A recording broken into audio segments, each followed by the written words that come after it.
തൂക്കുപാലത്തും പരിസര പ്രദേശങ്ങളിലും മദ്യലഹരിയിൽ ഇതര സംസ്ഥാന തൊഴിലാളികൾ അഴിഞ്ഞാടുന്നതായി പരാതി. ഇടുക്കി ലൈവ് വാർത്തകൾ നിങ്ങൾക്കായി അവതരിപ്പിക്കുന്നത് ഓക്സിജൻ, ദി ഡിജിറ്റൽ എക്സ്പെർട്ട്. കഴിഞ്ഞ ദിവസം തൂക്കുപാലം ടൗണിൽ ഇതര സംസ്ഥാനക്കാരൻ ഭീകരാന്തരീക്ഷം സൃഷ്ടിച്ചിരുന്നു. ഇന്നലെയും ഇതര സംസ്ഥാന തൊഴിലാളി മദ്യപിച്ച് നടുറോട്ടിൽ കിടന്നത് ആശങ്കയിലാഴ്ത്തി. ഇത് തൂക്കുപാലം ബിവറേജിന് സമീപത്തെ സ്ഥിരം കാഴ്ചയാണ്. ഇന്നലെ വൈകുന്നേരത്തോടുകൂടി മദ്യപിച്ച് ലക്കുകെട്ട ഇതര സംസ്ഥാന തൊഴിലാളി റോഡിന് നടുവിൽ കിടക്കുകയായിരുന്നു. തുടർന്ന് നാട്ടുകാരെത്തിയാണ് ഇയാളെ റോഡരികിലേക്ക് മാറ്റിയിരുത്തിയത്. ഇതിനിടയിൽ ഇയാൾ നാട്ടുകാരെയും ആക്രമിക്കുവാൻ ശ്രമിച്ചു. കഴിഞ്ഞ ആഴ്ചയും സമാനമായ സംഭവം തൂക്കുപാലത്ത് ഉണ്ടായിരുന്നു. പോലീസിന്റെ നിഷ്ക്രിയത്വമാണ് ഇത്തരക്കാർ ടൗണിൽ അഴിഞ്ഞാടുവാൻ കാരണമെന്നാണ് നാട്ടുകാർ ആരോപിക്കുന്നത്.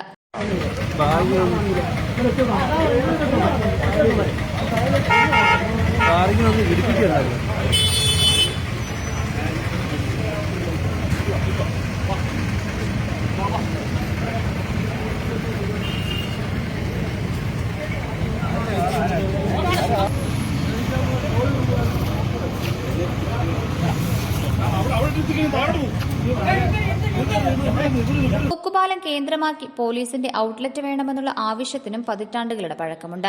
നിലവിൽ ടൗണിൽ ഏതെങ്കിലും തരത്തിലുള്ള പ്രശ്നങ്ങളുണ്ടായാൽ നെടുങ്കണ്ടത്ത് നിന്നോ കമ്പംമെട്ടിൽ നിന്നോ പോലീസ് എത്തേണ്ട സാഹചര്യമാണ്. അടിയന്തരമായി പോലീസ് പെട്രോളിംഗ് ടൗണിൽ ശക്തമാക്കണമെന്നാണ് നാട്ടുകാരുടെ ആവശ്യം.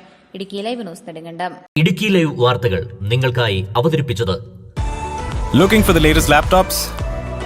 Looking for the best offers? Let's go to our expert. Oxygen, the laptop expert.